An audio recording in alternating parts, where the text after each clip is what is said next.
नमस्कार, आप हैं न्यूज 18 के डिजिटल प्लेटफॉर्म पर और मैं हूं आपके साथ प्रशांत कटारे। तो बात महाराष्ट्र की और महाराष्ट्र की सियासत की, साथ ही ठाकरे परिवार की भी। क्या महाराष्ट्र में उद्धव ठाकरे और राज ठाकरे फिर साथ आ सकते हैं?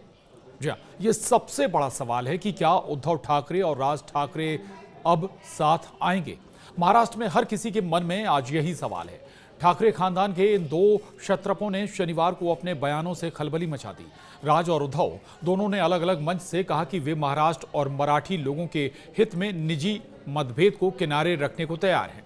फिल्म निर्माता महेश मांजरेकर के साथ पॉडकास्ट में राज ठाकरे ने कहा कि वो महाराष्ट्र के बड़े हित के लिए छोटे मोटे विवादों को अलग रख सकते हैं। राज ने कहा कि वे अपने चचेरे भाई उद्धव ठाकरे के साथ काम कर सकते हैं, बशर्ते वो इसके लिए तैयार हों।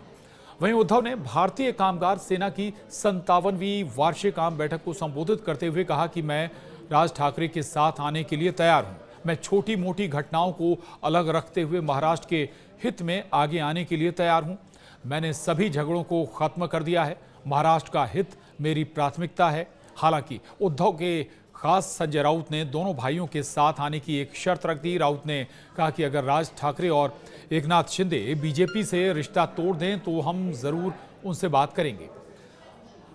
आपको बता दें कि राज ठाकरे ने उद्धव ठाकरे के सामने बड़ा प्रस्ताव रख दिया है। दरअसल राज ठाकरे ने उद्धव ठाकरे को साथ आने का प्रस्ताव देते हुए अपनी तरफ से ये साफ कर दिया है कि उद्धव के साथ आने में उनको कोई परेशानी नहीं है।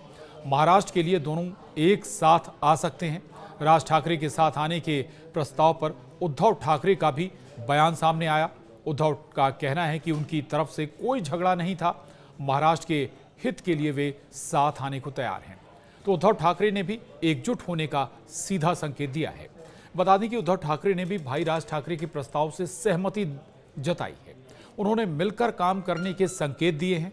उद्धव ने कहा कि महाराष्ट्र की भलाई के लिए वो छोटे मोटे झगड़ों को छोड़कर आगे बढ़ने को तैयार है। उन्होंने ये भी कहा कि अगर हमने सही फैसला लिया होता तो हम केंद्र और राज्य में सरकार बना सकते थे।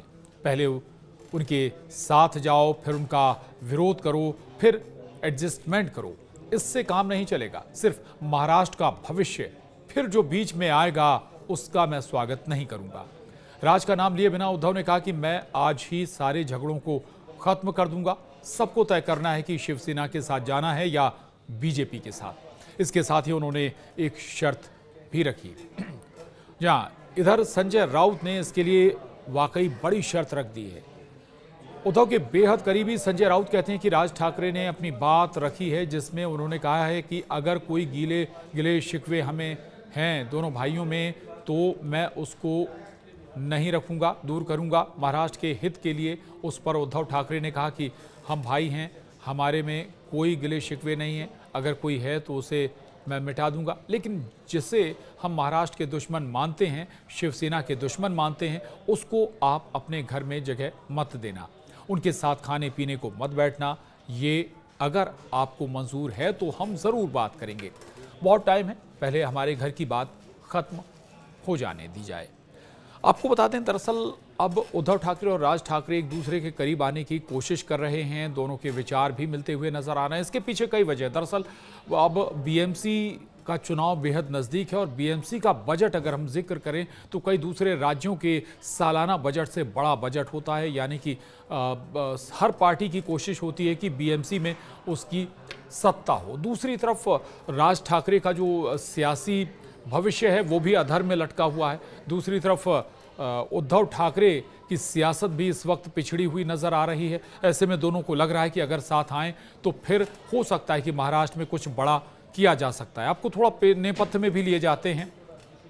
दरअसल जब बाल ठाकरे अपनी विरासत सौंपने की तैयारी कर रहे थे तब राज ठाकरे को ये आशा थी कि उन्हें बाल ठाकरे की विरासत मिलेगी, लेकिन बावजूद उन्हें शिवसेना का अध्यक्ष न बनाकर उद्धव ठाकरे को जिम्मेदारी दी गई थी और इससे नाराज होकर राज ठाकरे अलग हो गए थे। उन्होंने अपनी अलग राजनीतिक धारा तैयार कर ली थी, लेकिन अब दोनों भाई एक बार फिर साथ आने के लिए तैयार हैं। देखना होगा महाराष्ट्र में अगर दोनों भाई साथ आते हैं तो फिर महाराष्ट्र की सियासत आखिर किस मोड़ पर चलेगी। आज के लिए इतना ही। नमस्कार।